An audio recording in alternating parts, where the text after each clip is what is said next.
Hello दोस्तों, welcome to my class. तो आज हम कुछ इम्पोर्टेंट IUPAC नाम डिस्कस कर लेते हैं। बहुत सारे बच्चों को आते भी होंगे, लेकिन जिनको समझने में दिक्कत हो रही है तो देख लो इसको हम कैसे करना है। देखो यहाँ पे निम्न का IUPAC नाम पूछा है, तो यहाँ पे ये आपका क्या है, उदासीन लिगेंड है। इसका मान कितना होता है, 0। ठीक है, इसका मान कितना होता है, 0। अगर हम ऑक्सीकरण निकालेंगे तो इसका मान 0 आएगा।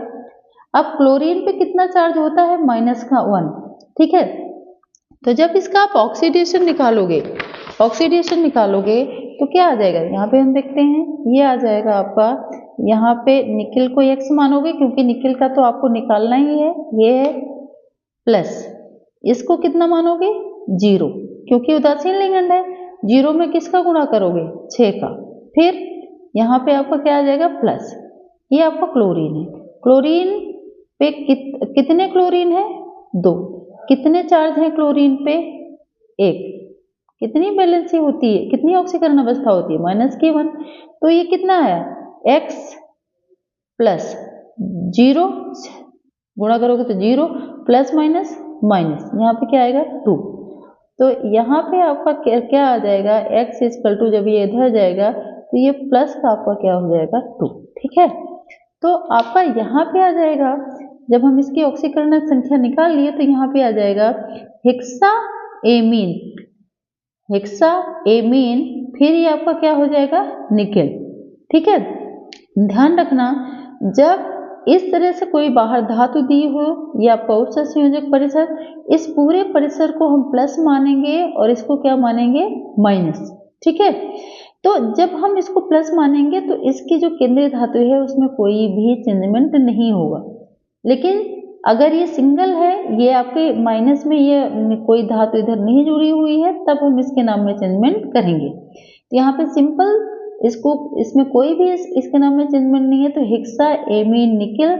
और इसमें कितनी ऑक्सीकरण अवस्था आई है इसकी, 2, और यहाँ पर क्या हो जाएगा, क्लोराइड। इसी तरह से यहाँ पे दिया है, देखिए, हेक्साएमीन मैग्नीज आयन। तो अब इसकी भी ऑक्सीडेशन निकालेंगे तो Mn को क्या मानेंगे, X एक्वा। ये जो है उदासीन लिगेंड है, इसका मान भी कितना आ जाएगा, 0। तो हम यहाँ पे जब इसको करेंगे तो देखिए Mn, ठीक है, फिर है H2O6, फिर पूरा ब्रैकेट क्लोज और 2+। तो आपको पता है कि जब हम इसका ऑक्सीडेशन करेंगे तो Mn को X मानेंगे प्लस, इसका मान तो वही है 0 इक्वल टू, ये है, ये इक्वल टू। अगर इस तरह से कोई चार्ज चढ़ा होता है, ऑक्सीडेशन दी हुई होती है, तो हम इक्वल टू में लिखते हैं, तो ये चिन्ह सहित कहाँ चला जाएगा, इधर। तो X इक्वल टू, ये आपका कितनी ऑक्सीडेशन आ गई, +2, जो हम रोमन संख्या में इस तरह से लिखेंगे। ठीक है, तो यहाँ पे देखिए नाम लिखेंगे तो हेक्सा एक्वा मैग्नीज सेकेंड, और इस तरह से अगर दिया हुआ होता है तो हम इसको क्या लिखते हैं, आयन। ठीक है, आगे देखें। अब यहाँ पे देखो, अब आप ये नहीं सोचना है कि मैम इसमें तो आप दिया ही है तो आप क्या समझा रहे हो। मैं आपका रास्ता आसान कर रही हूँ ताकि आपको इसको समझने में दिक्कत न हो। लिखा तो रहता है, फिर हमारे पल्ले नहीं पड़ता, हमारा खोपड़ा खराब हो जाता है कि ये क्या है, कैसे आया है। ठीक है, तो यहाँ पे देखिए निम्न का IUPAC नाम, तो इसमें भी वही है, ये प्लस का काम करेगा, पूरा परिसर माइनस का। अब देखिए इसके नाम में चेंजमेंट होगा, यहाँ पे निकिल था, ठीक है, लेकिन यहाँ पे ये धातु आयन, ये पोटेशियम प्लस का काम करेगा, पूरा परिसर माइनस का काम करेगा, तब केंद्रीय धातु का नाम चेंज हो जाएगा। अब देखो पोटेशियम टेट्रा, तो जब इस तरह से कोई धातु दी रहती है तो इसका नाम लिखते हैं हम, तो पोटेशियम टेट्रासाइनेडो।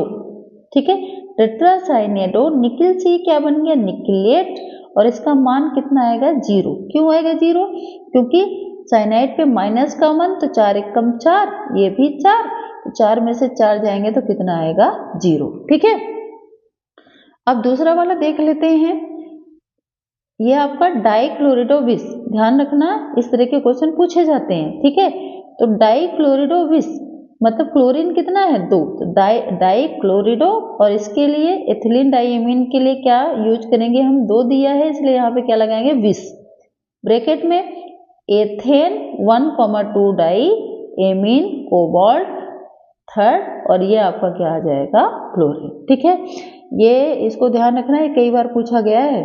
ठीक है, डाइक्लोरिडो इस तरह का है तो आपको क्या लिखना है, डाइक्लोरिडो इसका नाम लिखना है।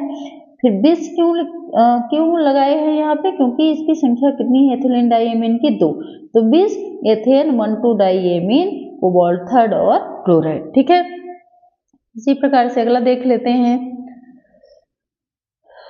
ये भी है पेंटा एमीन, और यहाँ पे ये पूरा प्लस और ये माइनस, तो ये सीधा सीधा क्रोमियम होगा। तो पेंटा एमीन कार्बोनेटो क्रोमियम थर्ड, और ये आपका क्या हो जाएगा क्लोराइड। ठीक है, इसी तरह से बाकी भी है जो आप कर लोगे शायद। ठीक है, तो टेट्राएमीन, ट्राईएमीन फिर ट्राईक्लोरिडो, इस तरह से अगर नाम है तो ध्यान रखना, पहले इसको लेना है फिर इसको लेना है। तो ट्राईएमीन ट्राईक्लोरिडो, ये आपका क्या होगा क्रोमियम, और यहाँ पे क्या आएगा थर्ड। इसी तरह पोटेशियम ट्राईऑक्जिलेटो फेरेट, यहाँ पे पोटेशियम इसको लेंगे, पोटेशियम ट्राईऑक्जिलेटो फेरेट, और ये कितना आएगा थर्ड। 3 दूनी 6, 6 में से 3 गए, कितना आ गया 3। ठीक है, तो ये इस तरह से आपको इनके IUPAC नाम आसानी से कर लेने।